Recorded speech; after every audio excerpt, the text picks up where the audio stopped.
Bonjour et bienvenue à cet épisode de la série Moi j'y crois. Merci d'être avec nous aujourd'hui. Je suis Gabrielle Robitaille et aujourd'hui j'ai avec moi en studio Roland Scalier. Bonjour Roland. Bonjour Gabrielle. Merci d'être ici une fois de plus. Mais avec plaisir. Roland, la dernière fois on a parlé de Dieu. On a d'abord exploré les différents moyens qu'on a à notre disposition pour apprendre à le connaître. On a considéré quelques évidences qui prouvent l'existence de Dieu. Ensuite, on a fait plus ample connaissance avec Dieu lui-même. Et on a plongé dans la Bible pour savoir ce qu'elle nous dit de lui. On a découvert quelques attributs essentiels de Dieu et enfin, on a vu que Dieu est composé de 3 personnes, le Père, le Fils et le Saint-Esprit. Oui, tout à fait, c'est un très bon résumé. Roland, si tu veux bien, aujourd'hui, j'aimerais qu'on continue sur la même lancée, mais qu'on se concentre plus particulièrement sur Dieu le Père. Très bien, oui, tout d'abord, j'ai l'impression que le Père est le membre de la Trinité qui est le plus souvent incompris. En général, on n'a pas trop de difficultés à comprendre qui est le Fils, Jésus, sa mission, ni même le rôle du Saint-Esprit dans nos vies. Mais pour une raison ou une autre, le Père est un peu plus mystérieux. Et on peut se demander quelle relation il peut y avoir entre lui et nous. Est-ce qu'il est totalement absent de notre monde, de nos vies? Est-ce que c'est un grand propriétaire très occupé au fond de l'univers? Est-ce qu'il a créé le monde et qu'après il a dit au Fils, débrouille-toi avec ça? Oui, c'est l'impression que certains ont. Il y en a même qui pensent que le Père est le Dieu de l'Ancien Testament, le Dieu méchant, vengeur, qui exige des actions parfaites. Sinon, il se fâche et il fait descendre le feu du ciel pour tout démolir. Et que dans le Nouveau Testament, Jésus est venu pour ramasser tous les pots cassés. Oui, c'est un peu ça. Malheureusement, ces fausses conceptions sont assez répandues. Mais aujourd'hui, je te propose qu'on aille un peu dans la Bible pour voir ce qu'elle nous dit vraiment. Allons-y. Comme on l'a mentionné la dernière fois, le Père est présent dans l'Ancien Testament comme dans le Nouveau Testament.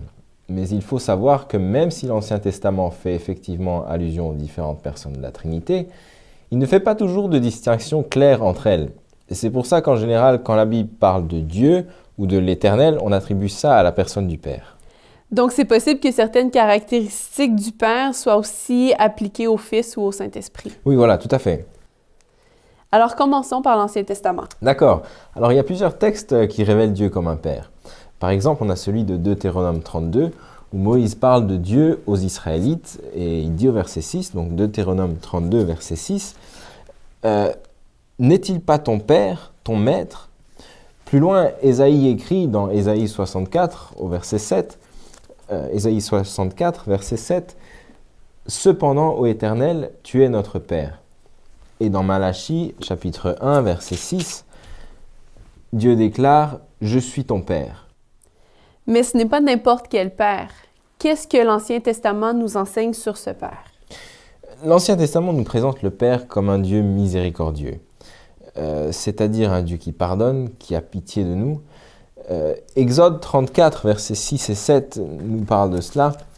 Exode 34, versets 6 et 7, qui nous dit « L'Éternel, l'Éternel, Dieu miséricordieux et compatissant, lent à la colère, riche en bonté et en fidélité, qui conserve son amour jusqu'à 1000 générations, qui pardonne l'iniquité, la rébellion et le péché, mais qui ne tient point le coupable pour innocent, et qui punit l'iniquité des pères sur les enfants et sur les enfants des enfants, jusqu'à la 3e et la 4e génération. » On retrouve la même idée dans Exode chapitre 20, versets 5 et 6.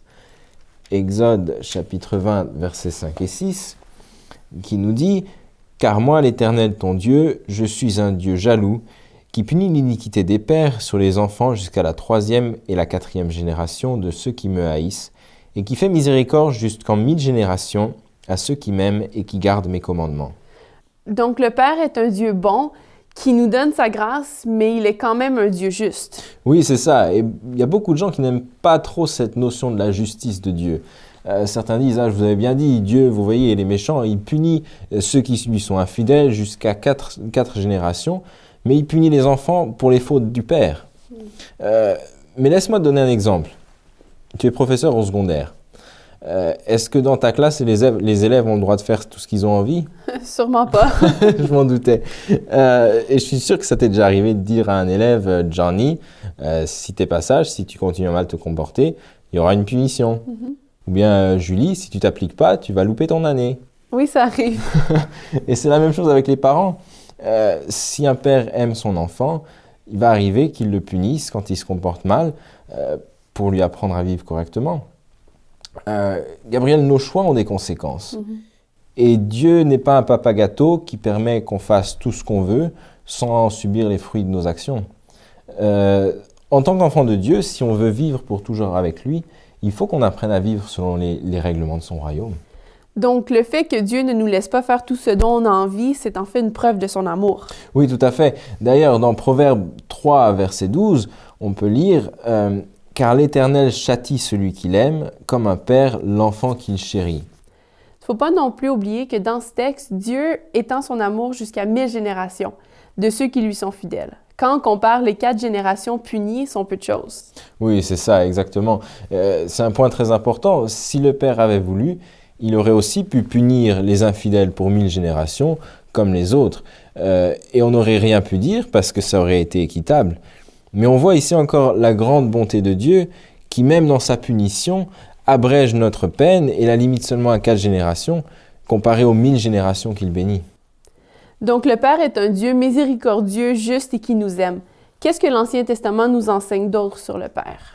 Alors, au travers de l'Ancien Testament, on voit Dieu établir des alliances avec des individus particuliers ou avec son peuple en général. Donc ici encore, on se rend compte que le Père est un Dieu qui a le désir profond d'établir des relations durables avec les humains. Est-ce que tu aurais quelques exemples? Oui, bien sûr. Par exemple, dans Genèse 17, on trouve l'alliance que Dieu a faite avec Abraham. Alors on peut regarder ça dans Genèse chapitre 17, où il est dit « L'Éternel apparut à Abraham et lui dit « Je suis le Dieu Tout-Puissant, marche devant ma face et sois intègre. J'établirai mon alliance entre moi et toi, et je te multiplierai à l'infini. Voici mon alliance que je fais avec toi. Tu deviendras père d'une multitude de nations. On ne t'appellera plus Abraham, mais ton nom sera Abraham, car je te rends père d'une multitude de nations. Je te rendrai fécond à l'infini, je ferai de toi des nations, et des rois sortiront de toi. J'établirai mon alliance entre moi et toi, et tes descendants après toi, selon leur génération. Ce sera une alliance perpétuelle, en vertu de laquelle je serai ton Dieu, et celui de ta postérité après toi. Je te donnerai et à tes descendants après toi le pays que tu habites comme étranger, tout le pays de Canaan, en possession perpétuelle, et je serai leur Dieu. » Dieu traite aussi alliance avec son peuple de façon globale. Dans Exode 34, Moïse plaide auprès de Dieu en faveur du peuple, et au verset 10, Dieu lui répond qu'il va faire alliance avec ce peuple. Il lui dit « Voici je traite une alliance, je ferai en présence de tout ton peuple des prodiges qui n'ont eu lieu dans aucun pays et chez aucune nation. Tout le peuple qui t'environne verra l'œuvre de l'Éternel, et ce que j'accomplirai par toi inspirera de la crainte. » Donc ces alliances nous montrent que Dieu est en fait un Dieu personnel qui nous aime. À Abraham, il a promis de donner des enfants et un pays où il puisse habiter. En fait, il se soucie même de nos préoccupations. Oui, c'est ça. Ensuite, l'Ancien Testament présente aussi le Père comme un Dieu qui sauve. Par exemple, dans Ésaïe 63, verset 16, Ésaïe chapitre 63, verset 16, il est dit « C'est toi, Éternel, qui es notre Père, qui dès l'éternité t'appelle notre Sauveur. » Et je dirais que ce thème du Dieu Sauveur est un thème central dans l'Ancien Testament. Dans le livre de l'Exode, on voit Dieu affranchir miraculeusement un peuple d'esclaves et les conduire à la liberté hors d'Égypte. Et au fil de l'Ancien Testament, Dieu fait tout ce qu'il peut pour libérer ce peuple de ses ennemis. On retrouve constamment ce profond désir de Dieu d'être notre Sauveur. Comme il a sauvé ce peuple de l'esclavage, il veut nous libérer nous aussi de l'esclavage du mal, du péché. Donc le Père n'est pas une personne distante, détachée et insensible. Au contraire, il se préoccupe de nos soucis. Oui, c'est ça. Les psaumes nous révèlent aussi avec force ce Dieu sauveur. On pourrait citer de nombreux textes, mais on peut lire quelques exemples. Par exemple, le psaume 18, versets 2 et 3. Psaume chapitre 18, versets 2 et 3, où le roi David dit « Je t'aime, ô Éternel, tu es ma force. Éternel, mon rocher, ma forteresse, mon libérateur. Mon Dieu, mon rocher où je trouve un abri. Mon bouclier, la force qui me sauve, ma haute retraite. » Et cela nous mène vers le prochain point que je voulais mentionner. Le roi David, qui a écrit un grand nombre de psaumes, voyait Dieu comme un refuge. Ce thème revient souvent dans les psaumes. Dans le psaume 27, verset 5, par exemple, on retrouve cette idée de refuge, où il est dit Car il me protégera dans son tabernacle au jour du malheur, il me cachera sous l'abri de sa tente, il m'élèvera sur un rocher. Et dans le psaume 46, verset 2, on peut lire « Dieu est pour nous un refuge et un appui, un secours qui ne manque jamais dans la détresse. » Donc Dieu est comme un père vers qui on peut aller en tout temps. Oui, c'est ça. C'est ce que David a exprimé dans le psaume 55, verset 23. Psaume chapitre 55, verset 23, où il dit « Remets ton sort à l'Éternel, il te soutiendra, il ne laissera jamais chanceler le juste. » Et encore dans le psaume 62, verset 9, il nous donne ce conseil « En tout temps, peuple, confiez-vous en lui, répandez vos cœurs en sa présence. Dieu est notre refuge. » Wow, ces promesses sont magnifiques. Qu'est-ce que l'Ancien Testament nous enseigne d'autre sur le Père? L'Ancien Testament nous présente aussi le Père comme étant un Dieu qui sauve. Tout au long de l'Ancien Testament, on voit à maintes reprises Dieu pardonner des crimes atroces à ceux qui viennent à lui avec humilité et repentance. On peut lire quelques textes parmi tant d'autres. Un d'entre eux, c'est Ésaïe 55, verset 7, qui dit « Que le méchant abandonne sa voie, et l'homme d'iniquité ses pensées, qu'il retourne à l'Éternel qui aura pitié de lui, à notre Dieu qui ne se lasse pas de pardonner. » Et il y en a un autre dans Jérémie 3, versets 21-22, qui nous dit « Une voix se fait entendre sur les lieux élevés. Ce sont les pleurs, les supplications des enfants d'Israël, car ils ont perverti leur voie. Ils ont oublié l'Éternel, leur Dieu. Revenez, enfants rebelles, je pardonnerai vos infidélités. Nous voici, nous allons à toi, car tu es l'Éternel, notre Dieu. » Et finalement, dans le psaume 103, versets 11 à 14, psaume 103, versets 11 à 14, il nous dit « Mais autant les cieux sont élevés au-dessus de la terre, autant sa bonté est grande pour ceux qui le craignent. Autant l'Orient est éloigné de l'Occident, autant il éloigne de nous nos transgressions. Comme un père a compassion de ses enfants, l'Éternel a compassion de ceux qui le craignent. Car il sait de quoi nous sommes formés, il se souvient que nous sommes poussière. » Donc, on est bien loin ici du Dieu qu'on s'imagine comme un père à l'affût des erreurs de ses enfants, prêt à leur taper dessus. Mais bien sûr, mais bien sûr. Et tu vois que quand on commence à étudier la Bible et à voir vraiment ce qu'elle veut nous dire, il y a un tas d'idées fausses qui commencent à tomber. Donc, avant de passer au Nouveau Testament, est-ce que tu aurais encore quelques caractéristiques de l'Ancien à nous présenter rapidement? Oui, si tu veux bien, j'en ai encore 3 que j'aimerais mentionner rapidement. Le Père est également un Dieu de bonté. Et encore une fois, on va prendre un exemple des psaumes. Il nous est dit, il, c'est-à-dire l'Éternel, fait droit aux opprimés. Il donne du pain aux affamés. L'Éternel délivre les captifs. L'Éternel ouvre les yeux des aveugles. L'Éternel redresse ceux qui sont courbés. L'Éternel aime les justes. L'Éternel protège les étrangers. Il soutient l'orphelin et la veuve.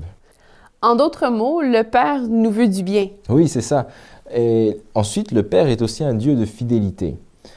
On avait déjà mentionné cet aspect dans notre dernière mission. À travers l'Ancien Testament, on voit Dieu en train d'appeler son peuple à lui, malgré le rejet de ses enfants. Son amour pour les humains est inconditionnel, c'est-à-dire il ne dépend pas de l'amour que les humains ont pour lui.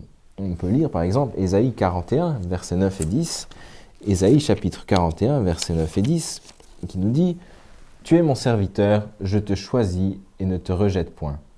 Ne crains point, car je suis avec toi. Ne promène pas des regards inquiets, car je suis ton Dieu. Je te fortifie, je viens à ton secours, je te soutiens de ma droite triomphante. » Ou encore dans Ésaïe 44, versets 21 et 22, Ésaïe 44, versets 21 et 22, qui nous dit « Israël, je ne t'oublierai pas. J'efface tes transgressions comme un nuage, et tes péchés comme une nuée.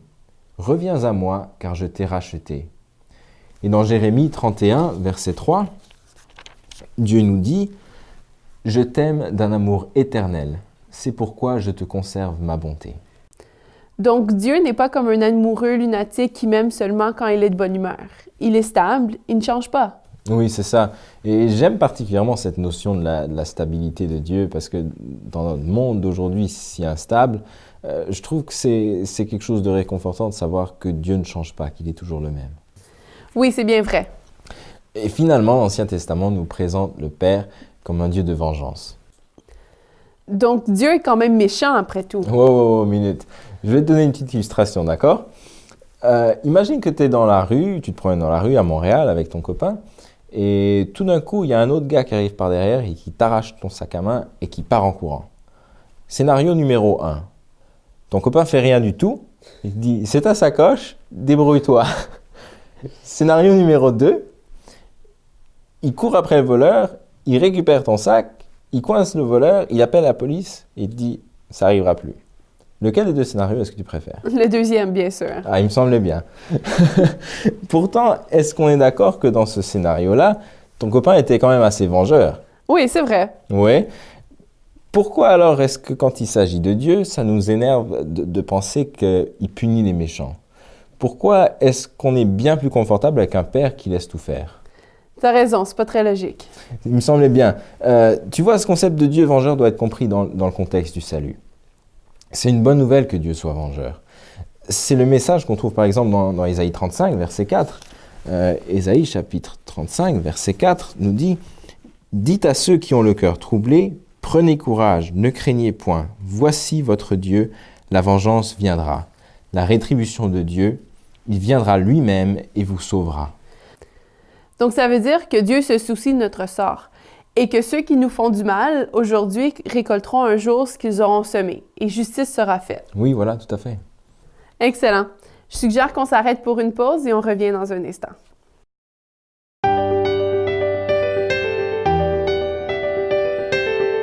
Mieux vivre, c'est des ressources pour une vie meilleure.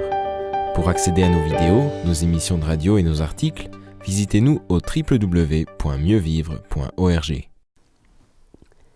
Nous voici de retour. Maintenant, Dieu le Père est aussi très présent dans le Nouveau Testament. Par exemple, dans la prière que Jésus a enseignée à ses disciples, il s'adresse à Dieu en disant « Notre Père ». Oui, c'est ça, très bon exemple. Il y a d'ailleurs beaucoup d'autres textes qui présentent Dieu comme le Père. Et on peut en donner deux exemples. Par exemple, Jean 1, verset 12.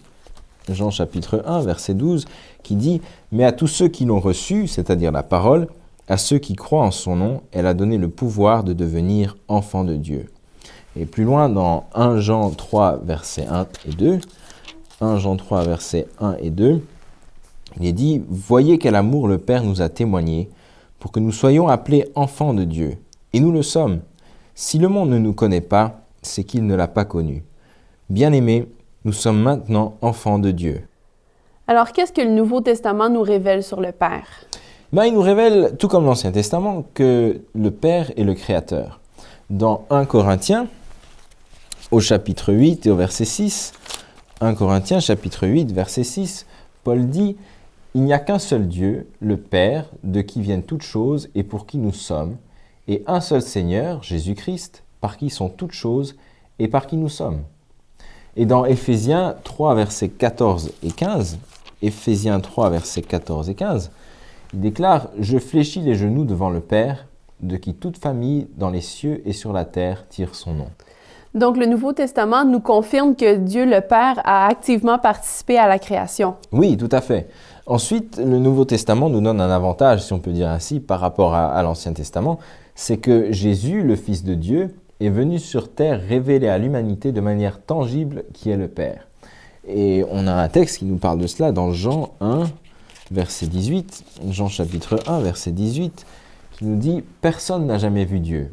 Dieu, le Fils unique, qui est dans le sein du Père, est celui qui l'a fait connaître. » Et un jour, un disciple de Jésus lui a demandé « Montre-nous le Père. » Et Jésus lui a répondu dans Jean 14, verset 9, Jean 14, verset 9, « Celui qui m'a vu a vu le Père. » Et dans l'Épître aux Hébreux, Paul insiste encore sur cette révélation personnelle du Père en Jésus dans Hébreux 1, verset 1 à 3, Hébreux chapitre 1, verset 1 à 3, où il est dit « Après avoir autrefois à plusieurs reprises et de plusieurs manières parlé à nos pères par les prophètes, Dieu dans ces derniers temps nous a parlé par le Fils.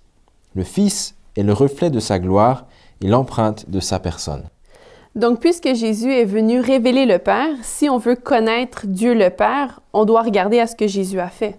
Et c'est exactement ce qu'on va faire. Quand on lit les évangiles, c'est-à-dire les livres de Matthieu, Marc, Luc et Jean, qui relatent la vie de Jésus sur la terre, on voit Jésus nourrir les affamés, libérer ceux qui sont possédés par les démons, rendre la parole aux sourds, ouvrir les yeux des aveugles, relever les handicapés, guérir les lépreux, ressusciter de la mort et pardonner les pécheurs. Et par là, on voit évidemment le Père s'impliquer activement dans la vie des hommes pour leur donner la vie, la liberté, l'espoir, et de tourner leur regard vers le royaume de Dieu sans péché. Tout à fait. Et Jésus a raconté plusieurs illustrations pour aider les gens de son temps à comprendre justement l'amour de ce Père qui est à la recherche de ses enfants. L'une de ces histoires s'appelle la parabole de la brebis perdue. Elle est courte, on va la lire ensemble dans Luc chapitre 15, versets 4 à 7. Luc 15, versets 4 à 7, nous est dit « Lequel d'entre vous, s'il a 100 brebis et qu'il en perd une, ne laisse les 99 autres dans le désert pour aller à la recherche de celle qui est perdue jusqu'à ce qu'il la trouve? Lorsqu'il l'a trouvée, il la met avec joie sur ses épaules et, de retour à la maison, il appelle ses amis et ses voisins et leur dit « Réjouissez-vous avec moi, car j'ai trouvé ma brebis qui était perdue. De même, je vous le dis, il y aura plus de joie dans le ciel pour un seul pécheur qui se repent que pour 99 justes qui n'ont pas besoin de repentance. » Il y a d'autres illustrations semblables dans le même chapitre, et d'ailleurs j'invite ceux qui nous regardent à lire en entier ce chapitre de Luc 15. Alors le Père s'inquiète de chaque individu en particulier. Mais oui, c'est pas extraordinaire ça? Ouais. Pour terminer, le Nouveau Testament révèle le Père comme un Dieu qui donne. Et je crois que la plus grande manifestation de ce Dieu d'amour qui donne est la mort de Jésus sur la croix. Dans Jean chapitre 3, verset 16, il est dit « Car Dieu a tant aimé le monde qu'il a donné son Fils unique, afin que quiconque croit en lui ne périsse point, mais qu'il ait la vie éternelle. » Mais est-ce que le sacrifice de Jésus n'était pas le moyen d'apaiser la colère du Père, justement? C'est ce que certains pensent, mais réfléchissons ensemble. Dans Jean 10, verset 30, Jésus dit quelque chose d'intéressant qu'on va lire ensemble. Jean 10, verset 30. « Moi et le Père, nous sommes un. » Ça veut dire que le Père et le Fils étaient très proches. Donc, penses-tu qu'un père qui a une telle relation avec son fils aurait plaisir à le voir mourir? Non, certainement pas. Oui, je pense pas non plus. Je crois que quand Jésus est mort, le Père a souffert autant que le Fils. Tellement c'était douloureux pour le Père de voir son Fils mourir. On va lire Romains chapitre 3, verset 23. Romains chapitre 3, verset 23, qui nous dit « Tous ont péché et sont privés de la gloire de Dieu. » Et un peu plus loin, Romains 6, 23, nous dit que le salaire du péché, c'est la mort, mais le don gratuit de Dieu, c'est la vie éternelle en Jésus-Christ notre Seigneur. Ça veut dire que tous, on doit mourir à cause de notre péché. Mais le Père, dans son grand amour, ne pouvait pas supporter l'idée de passer l'éternité sans ses enfants, sans toi, sans moi. Et ainsi, le Fils a choisi de quitter la gloire du ciel pour mourir ici à notre place, pour que nous, on puisse avoir la vie.